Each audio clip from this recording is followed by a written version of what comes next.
Tira, oroar lehiakortasunerako anistazunak dituen onurak ezagutu ostean, hasiko gara orain banan anistasun ezberdinak aztertzen. Y la primera diversidad sobre la que... Hasteko, fokua dibertsitate funtzionalean jarriko dugu. Hobeto esan da, denok ulertzen dugun eta zehatzagoa den terminor bat erabiltzearren, desgaitasunen bat duten pertsonengan jarriko dugu arreta. Ikusiko duzuen bezala, Pati Bonetekin, bai, desgaitasuna du, baina gaitasuna handiak ere baditu. Dugu, aktorea da, baita kazetaria ere, besteak beste, Feria, La Luz Más Oscura edo Fácil telesaietan parte hartu du, zineman, El Hoyo bi, Bodegón con Fantasmas eta Los Renglones Torcidos de Dios film luzeetan ikusi ahal izan dugu, eta antzerkian berriz Kaskaras Vacías edo La Gaviota obretan. Bestalde, hainbat film labur zuzendu ditu. Lo bez? Hoietan nabarmenena, albinismoa duen pertsona batek nola ikusten duen modu subjektiboan islatzen duena, eta hainbat sari lortu dituena. Gaur egun, 11ren zozketak aurkezten ditu Launo katean, eta Para que veas saioen ahotsa da, Radio 5 Todo Noticias irratian emititutako mikroespazioak. Para Pati Bonek, Pati Bonetentzat enfokatzea jarrera bat da, eta orain azalduko digu zergatik. Ongi etorri, Pati, adi entzungo ditugu zure hitzak.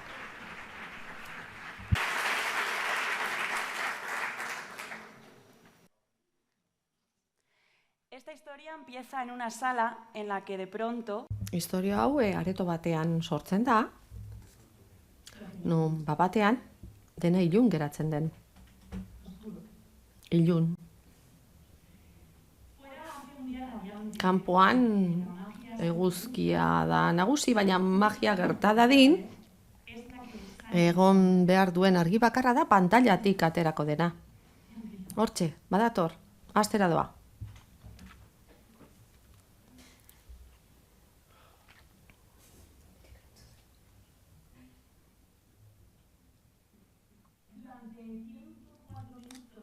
Eunda 4 minutuan zehar, istorio bat ikusi nuen bizirotari buruzkoa, Alaskan, eta nik gaztea bainitzan, maitasun istorio bat ikusi nuen, gazte baten, eta 8 baten artean. Kolmillo Blanco zuen izena, Jack Londonena, eta Film Affinitin 5,7ko puntuazioa zeukan. Aurra nintzen ari, puntuazio baxua irutuko zitzaien. 2 osagai zituen, film horrek oso garrantzitsuak izango zirenak niretzate, txakurrekin izan dudan aguntasuna eta txuria, protagonismo handia izango duena hitzaldi honetan. Baina flashback hori itxi aurretik utziazu, kontatzen zer gertatu zen areto horretan filma amaitu zenean. 4 minutu pasatu ondoren argia piztu zuten, hemen bezalaxe, eta nire emozioak ordenatzen dituen bitartean konturatu nintzen, erabat bakarrik nengoela. Datu bat ez dizuet eman, zergatik nengoen areto horretan 8 urte nituelako, eta eskolako txango batean nengoen. Baina gure gelari gertatu zitzaigun, atzean jarri behar izatea, baina guk aurrean jarri behar izan nuen, ezagutzen dituen beste aur batzuekin, eta irakaslekan utzi ninduten, nitaz ahaztu egin ziren, nintzen oso pozik geratu, baina egia da, hor sortu zela, maitasun handi bat, zinema, nire bizitzako motorra handietako bati. Eta historia honen protagonista aurkeztuko dizuen ni neu, kaixo, zer moduz, Pati Bonet naiz, aktorea, kazetaria naiz, aurkezlea, izlaria ere bai, eta horregatik nago hemen gaur zuekin guztiokin, eta bai badakit albinoa naiz. Hori da, nigan ikusten zuen lehenengo gauza, baina niri gustatzen zait hori bukaerarako ustea, eta gero azalduko dizuet zergatik. Nire eskarmentutik abiatuta, oraindikan ezagutza falta ikaragarria dago albinismoaren inguruan, eta esperimentu bat egingo dut. Nik adierazpen batzuk egin ditut, eta aizku altxatzeko eskatuko dizuet, ia uste duzuen hori horrela dela, edo norbait entzun dizuen hori horrela dela. Adibidez, albinoek arazoa ditugu ikusteko, ikusmenarekin. Uste baduzu hori horrela dela, edo norbait entzun baldin badio, bai, ados. Bigarrena. Albino baten hilea ukitzeak suerteak hartzen du. Ez dakit, zuek pentsatuko duzu ez, baina behar bada norbait entzungo diozue. Inon irakurri baldin baduzue edo, antxaskoa. Ni blablaklar batean, neskato batek hilea ukitu ziren eta galdetu nion zer. Zertan ari zara, eta amak esan dit, suertea emango diala, hilea ukitzea. Bueno, guazen hirugarrenarekin. Albino batzuk beltzaranak dira, azal beltzarana, hile iluna. Bueno, ikusten duzuen bezala, jende askok ez daki honetaz, ez daki ezer, honetaz bada albinorik hile iluna duena eta bar. Duela gutxi, makillaje saio batean, film batean, makillatzaileak esan zidan. Aizu barkatu, zenbat eguzki ordu daude zure herrialdean? Barkatu? Ze galdera da hori? Ni enator Alaskatik, ez da Juego de Tronoseko herrialde haietatik, ez dago albinia erresumarik ere, albinismoa, genetikoki gertatzen den gauza bada. Espainian, 17.000-tik bat gara melanina falta zaigu, pigmentazio falta daukagu, eta argatik gehienok azal argia daukagu baita hilea ere. Baina horrek desgaitasun haundia dakar ikusmenari dagokionez onzeko kide naiz, kontrastea falta zait, urrutira kostatzen zait ikustea, kolore bereko lurra dagoen lekuetan, ziurrenik eror ninteke. Erretinaren arazoak direla eta, enfokatzeko arazoak ditu, eta argi asko sartzen zait. Gero miopia, estrabismoa, bestelako arazoak ere baditut, eta nire garuna beti enfokatzen saiatzen ari da. Eta hor mugimendu bat dago nistagmos izenekoa, eta, ebakuntza egin dezake, baina santziaten horrek etziala lagunduko beto ikusten, eta estetikoa besterik etzela, eta horren azkenean erabaki nuen, ebakuntza hori ez egitea. Hori nirekera. Albinismo mota ezberdina daude, 1, 2, 3 eta bar, baina ez dizuete genetika eskola bat ematen. Emango. Oka 4 da nirea. Lehen diagnostikatua izan nintzen Espainian, eta Japoniatik dator. Pentsa, niri ez zaiten sushia gustatzen, baina hori da nirea. Baina arratoia bat daukat, nire karga genetiko bera daukaena ikartzen jarraitu izateko, desgaitasun bisuala desagerrarazteko. Hemen, badaukagu zientzialari bat Espainian honetaz arduratzen dena. Zientziari gabe ez dago etorkizunik eta hori gogoratu behar dugu. 80ko hamarkadako aurra albino hartara itzuliko naiz. Orain, badira ipuinak ere, aurrei laguntzen dietenak emozioak kudeatzen, eta aniztasun eredok ematen dizkiete, adibideak eta familienak ere bai, eta nola identitate marginak zabaldu egin dira. Baina, 80ko hamarkadan, oso kanal gutxi geneuzkan eskura, eta etzen kontuan hartzen, ez generoa, ez da aniztasuna ere. 80ko hamarkadan, Los Goonies bezalako filmak ikusten genituen, abentura film bat, baina hor bazan pertsonai bat, ustez lodia zena eta gordi deitzen zioten. Eta Supermene egin behar zuen, olako mugimendu berezi bat egin behar zuen, ez dakik gogoan duzuen, begira hori da mugimendua, ja bere lagunek barra egiten zuten, eta orduan bai, elkarrekin jolastu zitezken. Orduan esaten, mezua zein zen, lodia izan zintzezkela, baino barregarria izan behar zen nuela baita ere, divertigarriak. Eta, bueno, hor ditugu bestelako pertsonaiak, sexualizatuak, hile horiak baita ere, beltzak, beti beldurrezko filmetan lehenbizikoak direnak hiltzen, eta bar. Orduan, zein zen kontu orduan, kanoenen barruan ez bazeunden, txuria, heteroa, cis, argala eta bar, horrelako ez baldin bazinen, ezin zenuen esan, nik balio dut, badaukat balio bat, aukeratuko naute. Ez zegoen pantailan txikia zein haundian, ez zegoen aukerarik. Nik bai banituen erreferenteak, albinoak zirenak, eta erakutsiko dizkizuet. El pueblo de los malditos, 1960koa, aurra zeuzkaten, botere arraro xamarra zituztenak, eta behar bada, amesga historien batean azalduko zaizkizuen.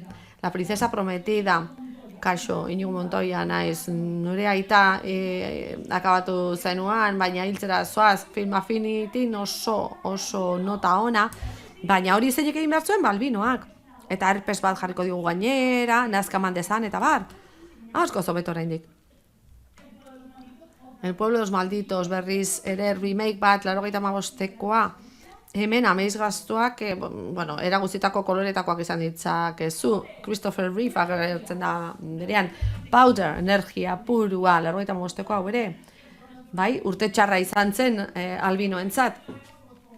Nere ikusten dugu, ze botere bitxia dituzten, nola baztertzen duen bere komunitateak, eta bar, jakina. Aurrera, kontak, Jodie Fosterrena. Hemen Joseph ikusten dugu. Ez dauka pertsona onaren aurpegia, eta eraso terrorista bat egingo du. Spoiler bat da, baina, 87koa da, sentitzen dut. Denbora izan duzu ikusteko. Uste dut kontzeptua harrapatuko duzuela, ez da? Beraz, adibideak azkarrago pasatuko ditut, Cold Mountain. Zein da gaiztoa? Begira, odola dauka aurpegian, pistola bat dauka, beraz, ez erronik ez da hemendik etorriko. Time Machine, gaiztoa, diabolikoa, baina Jeremy Irons albino paperean, ze aukera ona. Matrix Reloaded, gaiztoa, benetan gaiztoa, pentsatuzten, bi gaizto jarriko ditugu, eta albinoak biak. Kodigo Da Vinci kodea, gaizto, ezin gaiztoagoa. Paul Bettany, albino paperean. Monstrua ditzen diote pertsonaiari, nahikoa da hori esatea, ezta? Jarrainezake, uste dut hau dela unea, erreferenteak erakusteko Espainiar zineman. Ez dago? Aurreko pertsonaia guztiek eman komunian daukate botore arraroak izatea, baztertuak egotea, komunitateak baztertuak izatea. Baina horietako bakar bat ere etzen aktore albinoa izan. Baina dana ez dago gaizki. Badaude bestelako adibideak, zerbait ondo egiten ari dela adierazten dutenak, bestelako adibideak emakartzen dituzte. Years and Years saila daukagu, tere saila, Josie daukagu hemen, Ruth Medleyk egiten du, espina bifidua dauka, eta horregatik doa gurpildun aulkian. Ez zegoen horrela egiteko pentsatuta, baina kastina egin zutenean, bera izan zen honena, eta, modu irekian jokatu zuten. Showrunnerari deitu zioten eta galdetu zioten ea ezaugarri hori txertaz ezaken, eta berak esan zuen, etzegoela arazorik. Baina hori, esan bezala, beste ezaugarri bat besterik etzan izan, Josie ama bat da, langilea, zoroa, eta ez du gurpildun aurkiak definitzen. Distopia honetan badago beraz esperantza apur bat. Buffalo Kids film espainola animaziozkoa. Niko protagonistak garun paralisia dauka sortzailearen historian oinarritua. Ilobarekin joan nintzen hau ikustea eta postu ninduen ikustea bestelako errealitateak adierazten direla modu oso goxoan gainera. Goazen beste telesail batera, bukatzea ardena. Bi adibide dauzka, azpimagarriak, Stranger Things, da telesaio hori, Dustin daukagu, Gaten Matarazzo da aktorea, eta displasia bat dauka, kraneokoa, gaixotasun genetiko bat dauka, eta, bueno, zailtasunak sortzen dizkio ezurrak behar bezala garatzeko, eta, bueno, ondorio zezeoa dauka, eta denbora luzean, ez zuten casting bakar batean aukeratu, baina halako batean, bueno, bai gustatu zitzaien showrunnerrei, eta orduan erabaki zuten, hori eranstea pertsonaiari, orduan bisibilizazio bat etorri zen hortatik. 11 edo 11en 11aren pertsonaia, markatu pasatu egin zait, zuzenekoaren gauzak dira, bai, hemen daukagu. 11, 11, 11, Miley Bobby Brown da aktorea eta berak esan zigun entzumeneko desgaitasun bat daukala, baina pertsonaian ez da hori aipatzen, castinga egin zuen, bueno, ikusi izan bere azala interpretazio onena, eta, bueno, beak nahi baldin badu, Jimmy Fallonen saioan konta dezake, baina berak nahi baldin badu, eta beraz hor ikusten da normalizazio baterantzkoa zela, ez baita aipatzen kontu hori. 3 hitz daude, oso garrantzitsuak, bisibilizazioa, ikusaraztea alegia, inklusioa eta normalizazioa. Beraz, 3 urrats eman beharko lituzke industriak eta baita gizarteak oro har ere. Eta horiek azaltzeko nire lanaz hitz egingo dizuet, lanaz ari baikara, enpleguaz ari baikaraz. Ni enitzen aktore egin albinismoa bisibilizatzeko, ez, nik oztopo batzuk aurkitu ditut nire bilbidean zehar, eta ni aktore egin nintzen gustuko nuelako. Goazen beste flashbackera, Colmillo Blancoko areto hartara, 5 urte ditut. Eta horrekari gehiago emango dizkitzuet. Aizpa bat daukat, ni baino 2 urte zarragoa, berak ez dauka desgaitasunik, eta gurasoek, bueno, ez da eskolaretara eraman egintuzten elkarrekin. Eta baletera eraman gintuzten, baina nik lo hartzen nuen. Ingelesarekin saiatu ginen, baina aspertu egiten nintzen. Eta orain ja estena horretara joango gara. Areto batean gaude, 5 eta 7 urte ditugu, Koral Alegro entzutera joan gara. Eta, bueno, oso ona zen, desgaitasuna zuten eta ez zuten jendeak osatuta zegoen abesbatza ura, eta erabateko normaltasunez lan egiten zuten, hori zen nire ikuspegia etorkizuna begira. Koral Alegro oso berritzailea da, estenatzeari dagokionez, partiturarik ez zuten erabiltzen, dantza egiten dute estenatokian, testuak errezidatzen zituzten, batzuk ingelesez, baina apostua oso arriskatua zen. Ni txikitan oso insegurua nintzen eta oso lotxatia, gezurra badirudi ere, baina estenatokia ukitzen dudan momentuan, zapaltzen dudan momentuan, lotxa hori guztia, bueno, desagertu egiten zen, zoriontsua nintzen. Eta orduan hor aurkitu nuen nire babeslekua, eta ni beti egongo nintzateke estenatoki batean, nik eskolan bola da zail bat izan nuen, eta, bueno, voluntarioak eskatu zituzten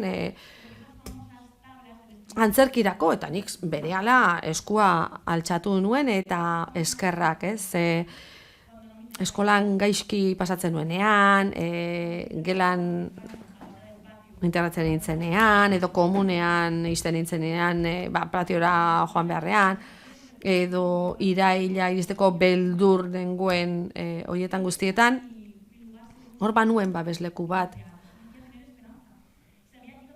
Antzeslana, antzokia, banekien hor ondo sentituko nintzela, eta nire nahi berak zituenekin lan egingo nuela, eta orduan bai denak merezi zuen. Eta orduan konturatu nintzen, aktori izan nahi nuela. Ni valentziarra naiz, bide batez besarkada handi bat nire lurraldeari, egun zaila baita gaurkoa, baina erabaki nuen Madrila joatea, ze bertan baitaude ametsak. kontatuko dizuet zeintzuk izan diren orain arteko nire pertsonaiak, ikusten zuen zergatik pentsatzen dudan moduan. Lehenbiziko aukera, Feria telesailarekin etorri zitzaidan, Feria la luz más oscura. Nire pertsonaia pentsatuta zegoen gizona izateko, Kopito zuen izena, malutatxoa, Bartzelonako gorila albinoa bezala, ikusta zuen ondik dijoan kontuan. Baina badirudi ez dagoela gizon albinorik dagoenik Espainian, eta orduan genero aldetu zioten, eta emakume bihurtu zuten, sekta sataniko horretan parte hartuko zuena. Bueno, hori da egoera. Aurrera. Hemen emakume, bitxia izan nintzen, ez da, zentro psikiatriko batean nengoen, jakina. El Hoyo 2 Bilbaon filmatu zen, baina hemen albino bat jarriko genuen, plataformak, janari mailak, beldur pixkat ematen zuen. Eta galdetuko duzu eta zergatik hartzen dituzu pertsonaia horiek? Estereotipoak baitira. Lehenbizi, aktoreek jan egin behar dugulako eta lan egin behar dugulako. Eta jakina, proiektu horiek plataformetan daude, Movistar, Netflix, HBO, horrek ikusgarrintasuna emango dizu behar bada lan egiteko, eta esan behar dizuet baita ere, gaiztoaren papera egitea oso divertigarria dela, eta gainera albinoak behar baldin badituzu, aktorea ere izan dadila albinoa, ze orain arte casting zuzendariek etzekiten bezalako aktoreak bageundenik, eta formakuntza geneukana, prestakuntza geneukana. Pasadizo bat, Feriaren filmekoa. Estena bat filmatu behar genuen, sekta satanikoaren etxea zena, dena oso ilun zegoen, baina izugarrizko foko bat neukan aurrean. Eta zuzendari laguntza aliak esan zian, Pati, akzion esaten dudanean begiratu horra, eta nik esaten du, baina zer da hori, nora begiratu behar dut, baina, saiatu egingo naiz, ez? Akzion, entzun nuen, moztu, korten. Pati, esan dizut horre begiratzeko, bai, egia da, Gerard, barkatu, orain bai, akzion, korten. Pati, ez, azkenean esan nion, Gerard, barkatu. Ez zaitut ikusten, barkatu esan zidan berak, esango dizut. Eta horrengo toman, oso ondo, baina zergatik nuen nik hori lehenbizikoan esango. Industria beste puntu batean zegoelako, eta baita ni ere, baina nik uste dute aurrera egin dela deixentez horti pasatu nintzen, makilak erabiltzera, El Hoyo 2 zen. Eta hor, espezialista talde zoragarria izan genuen, eta hasieratik normalizatu zuten nire lana, eta ikusi zuten nik ere egin ezakela, inklusioa bazegoen beraz, eta duela denbora gutxi, film baterako estena batean galdetu zidaten aizu, Pati, zein da protokoloa? Eta, esan nuen, zema gustatzen zaidan esaldi hori. Ze lehen esaten zuten, ze behar dauden, ze gokitzapen, ez, zein da protokoloa galdetu zuten oraingoan. Eta iruditzen zait, hori oso garrantzitsua dela. Zinema Akademiak irisgarritasun koordinatzailearen figura sortu du, eta horrez ziurtatu behar du protokoloak berteko direla, desgaitasuna duen norbaitek produkzio batean parte hartzen duena. Zer da normalizazioa? Zer litzateke normalizazioa? Pertsonaiak egitea, non albinoak ezaugarri batzuk izango lituzketen, baina horrek definitu gabe. Ze lehen aipatu ditudan beste pertsonaia hoietan, desgaitasunak ez ditu definitzen. Edozein pertsonaia dela ere, desgaitasuna duen pertsonaia batek egin dezaken, epaileak, bakeroek, abokatuek, baina horretarako mentalitateak aldatu behar dira.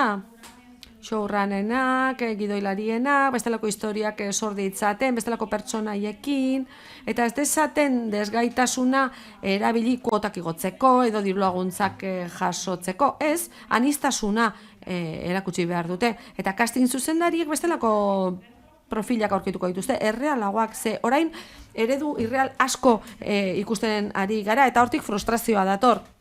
gure gizartea anitza da, eta hori islatu behar dugu pantailan txikian eta hundian. Eta mentalitate aldaketa horri esker, casting zuzendarik aktoreak aurkeratuko dituzkete, proba una egin dutelako, eta beste zeri erreparatu gabe gainera. De hecho, en 2022, la ONCE 2022an, 11an, desgaitasuna zuten profesionalak sartu zituzten, bazen ordua. 11 da Espainian lehen enpresa desgaitasuna zuten pertsonak enpleatu zituenak. en Televisión Española Eta gainera, Televisión Españolan eta Prime Timeen, nik nire kastinak ere pasatu nituen, kontuz. Egia da, zoragarria dela, ikustea 3 aurkezleek lan berbera egiten dugula. Ni kuea ikusten ez dudanez, egunero ikasi egin behar dut testua buruz, baina positiboa naizenez esaten dut. Horrela entrenatuta nago, eta eguneroko telesail baterako deinazakete, baina epokakoak dira danak, eta albino bat ez du ondo ematen. Ematen du albinoa izatea mende honetakoa dela, eta sekula ez dela alakorik izan. Hor dago ez jakitea tartean. Eta oraindik ere Gabon esatea gustatzen zait. Eta irribarre bat atera bat dezaket egunaren amaieran, oso ondo. 3 urte daramat zozketak aurkezten, eta norbait kaletik zerkatzen nuenean, entzuten dut nolako gauza, begira ze txuria albinoa da, eta bekainak txuriak ditu, baina orain esaten dute. Bidea telebistakoa, La Revuelten atera zena, gero kontatuko dizuet Roncanorena. La Oncekoa da, oraia ez naute lotzen fisikoarekin, baizik eta nire lanarekin. Eta uste dut hor dagoela normalkuntzaren gakoa. Hurrengoa urratsa izango litzateke, desgaitasunarekin zerikusia ez duten telesailak aurkeztea, gaueko kanpaiak, urtezareko kanpaiak, supervivientes bat, adibidez. Eta orain Roncanorena kontatuko dizuet. Nik hau erakutsiko dizuet, kataloxa bada. Eta nik klasean asko erabiltzen nuen tresna zen, eta lehen hilera sartzen ditzen ikasgelan eta horrela arbela ikusten nuen. Nik beti lehen lerroan egon behar nuten, eta nire kide guztiak leku zaldatzen ziren bitartean. Eta horrek nolabait desberdindu egiten ninduen besteen gandik. Nire ondoan ere egotea ere aspergarria zen ze dena belarrira esan bertzidaten. Eta batek esaten zuten pirata, edo gomatxoak botetzen zizkidaten, atzeko partetik, nik atzera begiratu, enituen ikusten eta parra egiten zidaten. Kataloxa enuen atera nahi normalean, baina pixkanaka ateratzen hasi nintzen. Antzokian ere bai, arpegiako betu ikusteko, xetasunak, abida ze guapo da hori, ze ondo. Baina aitortu beharra dut, ateratzen nuela aretoa iluna zegoenean. Lotxa ematen zidelako. Baina leku batean esan nuen hasiera bertatik aterako dut. Jo nintzen La Revueltara publiko gisa, eta komikariak batek aurre show bat egiten ari zela ikusi zuen ikataloxarekin, hasitzen irekin hitz egiten, kate bereko kidea ginela, tabar. Eta azkenean, baino ontzian eseri ninduten, publikoak gehien gustatzen zaion lekuan, eta Roncano atera zenean, atentzioa eman zion ere kataloxak, hitz egiten hasi ginen, eta ondorioz agertokira igoarazi ninduten, eta orduan, erakutsi nien nola ezagutu behar ditugun lekuak ikusmen desgaitasuna dugunak, eta horrela normalizatu egin du nire pertsonaia. Horrela kataloxa bihurtu zen nire kutxun bat, eta horrela La Revueltako agertokia ezagutu nuen. Gutxi gelitzen da bukatzeko, lasai, eta laizter ikusiko dugu amaiera hitzak eta agertuko dira kredituak. Baina mezu bat utzi nahiko nizueke, zuekin eramateko. Naiz eta klitxe bat izan, ideia hilezkor bada. Amets egitera ausartu behar dugu. Duela gutxi, neskatile bat ginen, uste nuen nire ametsak ezin zirela bihurtu asko esan zidetarako etzela egia bihurtuko. Gure ogibidearen lana da bolada txartatik ateratzea. Telefonoak jotzen ez duetenean, kastinen hautatzen ez zaituztenean, uste duzunean zure sormena agortu egin dela. Nire kide guztientzat zaila da, baina emakume eta desgaitasun elkartzen baduzu, oraindik eta komplikatuagoa da.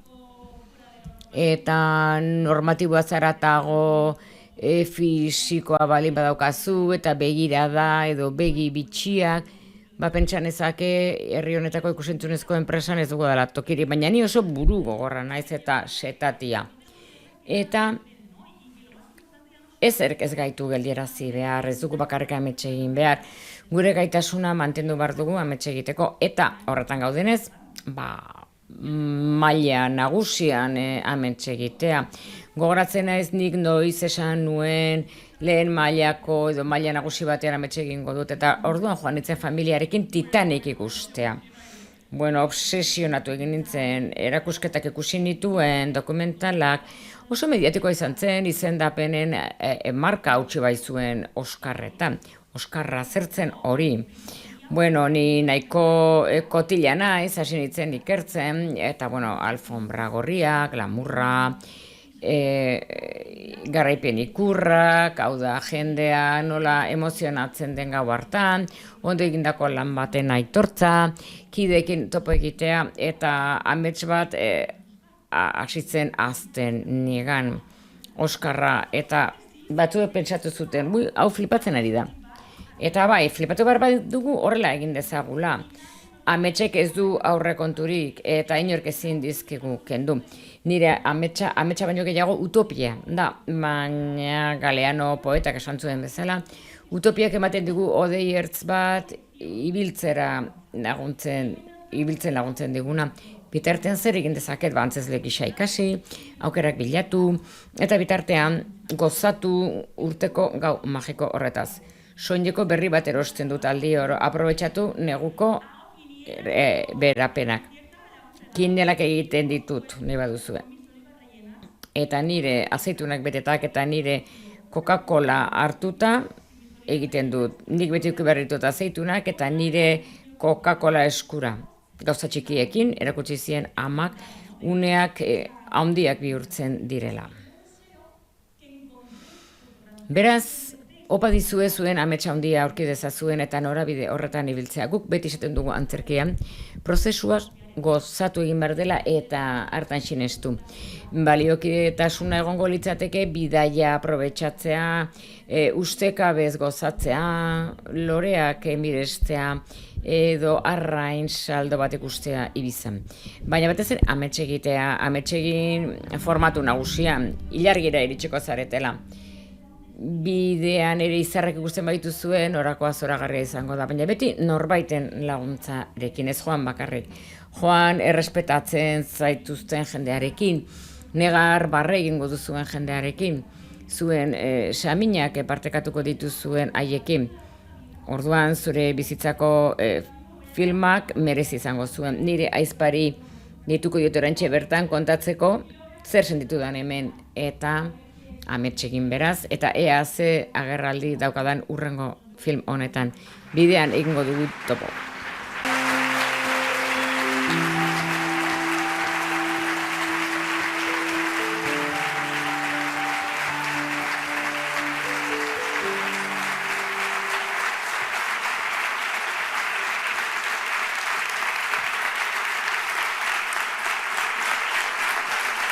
Ya está.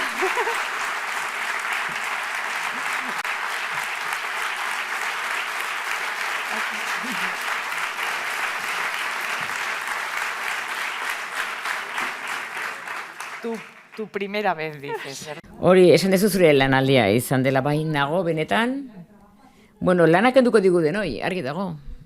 Zure lehen aldia bada gogo horrekin eta profesionaltasun horrekin, denborari gabe gelitu gara pati. Bai, baina ez dizute papel normalizatu bat eskaini.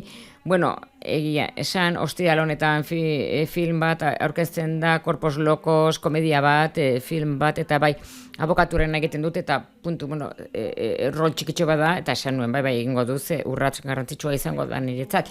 Bueno, pixkana, benetan atsegin handia izan da, Pati, pilak jantzi ditugu zuri esker, eta suerte handia izan dezazula. Eskerrik asko zuei, eskerrik asko Pati.